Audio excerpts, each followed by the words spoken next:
दिल्ली में केंद्रीय वित्त मंत्री निर्मला सीतारमण की अध्यक्षता में जीएसटी काउंसिल मीटिंग की 92वीं बैठक हुई।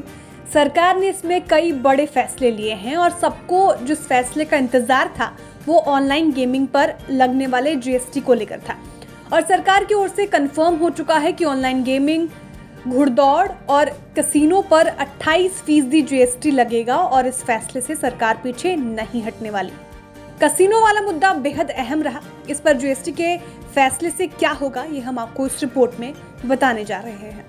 बैठक की अध्यक्षता करते हुए वित्त मंत्री निर्मला सीतारमण ने कहा कि ऑनलाइन गेमिंग का मुद्दा दिल्ली के मंत्री ने और कैसीनो का मुद्दा गोवा के मंत्री ने उठाया था। दिल्ली के मंत्री की चिंता थी कि टैक्स लगाने से सनराइज इंडस्ट्री खत्म हो जाएगी। हालांकि इस फैसले का विशेषज्ञों ने स्वागत किया है, लेकिन कुछ मुकदमेबाजी हो सकती है। जीएसटी काउंसिल की 92वीं बैठक के बाद उन्होंने बताया कि कम से कम 18 राज्यों ने ऑनलाइन गेमिंग और दूसरी चीजों पर जीएसटी लगाने के लिए संशोधन पारित किया है, जबकि 13 ने अभी तक ऐसा कुछ भी नहीं किया है या इसके लिए अध्यादेश जारी नहीं किया है।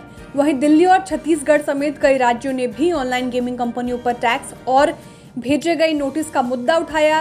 राजस्व सचिव संजय मल्होत्रा ने जीएसटी काउंसिल में लिए गए फैसले पर कहा कि राज्य 1 अक्टूबर 2023 से इसे पारित करने पर सहमत हो गए हैं। उन्होंने कहा कि ये नियम उन राज्यों के लिए लागू होगा जिन्होंने इसे लेकर अभी तक कोई कानून नहीं बनाए हैं। ऑनलाइन गेमिंग पर लगने वाले जीएसटी को लेकर सियासत भी तेज हो गई है। सबसे बड़ा ग्रोइंग सेगमेंट है ऑनलाइन गेमिंग। एक ऐसा सेक्टर है जिसमें आज 50,000 से ज्यादा लोग एम्प्लॉयड हैं। ऑनलाइन गेमिंग इंडस्ट्री में 17,000 करोड़ का फॉरेन इन्वेस्टमेंट आया है। ऑनलाइन गेमिंग की जो इंडस्ट्री है उसमें इतनी ग्रोथ हुई है कि पूरे देश में 40 करोड़ से ज्यादा लोग हैं जो छोटी छोटी ऑनलाइन गेम्स, कोई लूडो खेलता है, कोई कैरम खेलता है, कोई चेस खेलता है, as a form of entertainment उसको यूज करते हैं। ऑनलाइन गेमिंग को एक sunrise sector Indian startup sector का माना जाता है, लेकिन जीएसटी काउंसिल ने रिसेंटली डिसीजन लिया अपनी 50th काउंसिल मीटिंग में, 51st काउंसिल मीटिंग में उसको रेटिफाई किया और ऑनलाइन गेमिंग सेक्टर पर 28% जीएसटी लगा दिया। ये हाईएस्ट टैक्स ब्रैकेट है जीएसटी में।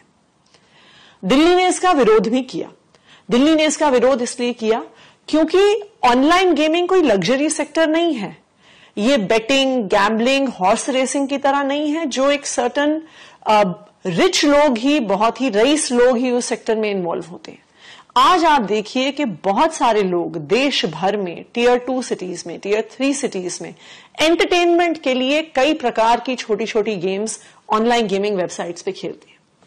दूसरी बात, अगर एकदम से एक इंडस्ट्री में 28% टैक्स लगा दिया जाता है तो उस इंडस्ट्री को बहुत ज्यादा इंपैक्ट पड़ता है।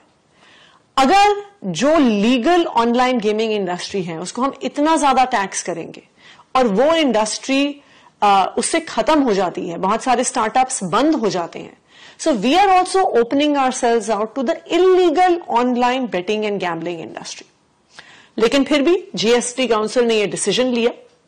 अच्छी बात यह थी कि जीएसटी काउंसिल ने यह भी डिसीजन लिया कि हम 6 महीने के अंदर अंदर 28% के टैक्स को रिव्यू करेंगे। अगर इससे सेक्टर में बहुत ज्यादा डाउनफॉल आई है तो उसको रिकंसिडर करेंगे।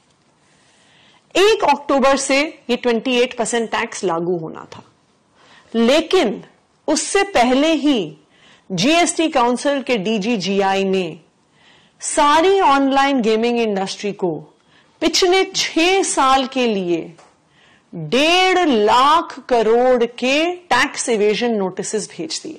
दिल्ली की मंत्री आतिशी का कहना है ऑनलाइन गेमिंग वो क्षेत्र है जहां 50,000 से ज्यादा लोग कार्यरत हैं। स्टार्टअप क्षेत्र में ऑनलाइन गेमिंग को एक उभरता हुआ क्षेत्र माना जाता है, लेकिन जीएसटी परिषद ने हाल ही में एक निर्णय लिया और ऑनलाइन गेमिंग पर 28% जीएसटी लगा दिया। इस उद्योग पर भारी असर पड़ेगा। जीएसटी परिषद ने इस क्षेत्र की कंपनियों को पिछले 6 सालों में 1.5 लाख करोड़ रुपए के कर चोरी के नोटिस भेजने का फैसला किया है। ऑनलाइन गेमिंग क्षेत्र को दिए गए नोटिस को वापस लेने की मांग की जाएगी।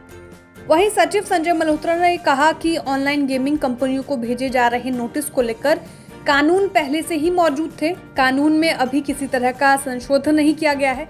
टैक्स तो हमेशा देना था क्योंकि पैसे वाले दांव पहले से खेले जाते थे और ये सट्टेबाजी को प्रमोट करते थे।